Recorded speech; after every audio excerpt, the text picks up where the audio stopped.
Teen correctional programs were introduced in the late 1800s to discipline and teach young individuals who misbehave.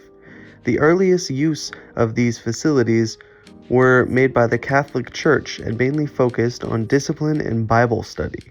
This continued to develop until 1899 when the juvenile court system was officially developed. The introduction of juvenile detention deferred most of the current programs because it was governmentally funded and could get the job done. The issue with juvenile detention was the kids who didn't commit crimes but were still causing issues, sneaking out, bullying, and other offenses that were not serious enough to send them to juvie. This is when teen correctional programs came back. Around the 1970s, there were an explosion of camps and facilities where parents could send their misbehaving teens to teach them respect. To run one of these programs, there are a few standard license requirements that the owners need to acquire. Those include state and local permits, staff qualification, ACA accommodations, safety licenses, and a few other things. However, lots of these camps don't get audited ever, and therefore they don't necessarily have these qualifications.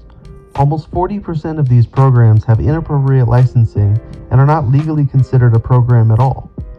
Programs in camps cost lots of money to keep open and to run, and camp especially can cost, on average, up to $15,000 to attend. While most of the programs were shut down from the 90s to late 2000s, some are still active today and have not changed their ways. Well, I have known about them based on work that I used to do when I worked in mental health. I worked with juveniles who were coming out of the juvenile detention center. I think that for me, there are more cons than there are pros. The hope would be to keep the kids who are attending them out of the prison system, or maybe to stop a problem before it gets bigger. There's not always a lot of regulations about these centers, so you may not always know exactly what kinds of therapeutic methods are being done. Being almost like in a boot camp, maybe in hot weather, maybe you're not getting a whole lot of rest time or food.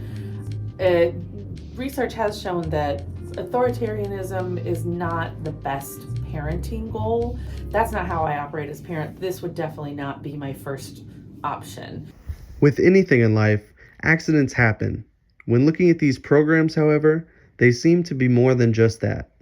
This is Steve Cardassiano, founder of the Utah-based program formerly known as the Challenger Wilderness Therapy Program. The camp opened in 1988 with the intent of teaching teens discipline and manners, but within weeks had already shown some of its flaws. In just 1 year, Challenger had faced over 100 lawsuits and questions from parents whose kids had come home with scars and broken bones, who were forced to take 3-day hikes in burning Utah desert after being given no food and just a water bottle for all the kids to share.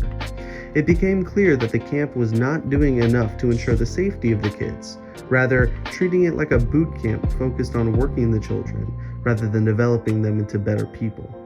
In fact, only a few parents from the first class reported that the camp actually worked to make their kids misbehave less. Most of the teens showed little or no difference from when they went in. The most obvious hit came from a second year, however, with the unfortunate passing of a 16-year-old girl.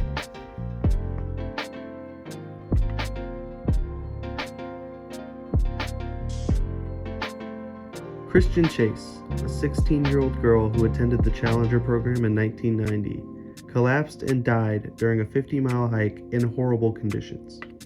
Her parents filed in court and were awarded $260,000 in settlement, but they wanted more.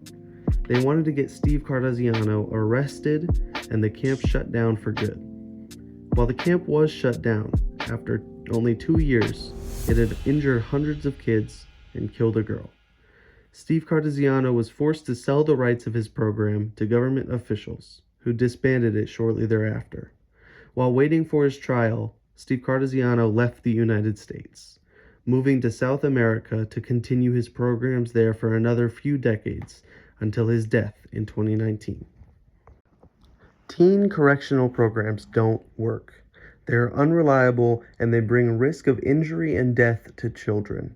Steve Cardizano is not the only owner who has been shut down due to this issue. The risk is not worth the potential reward.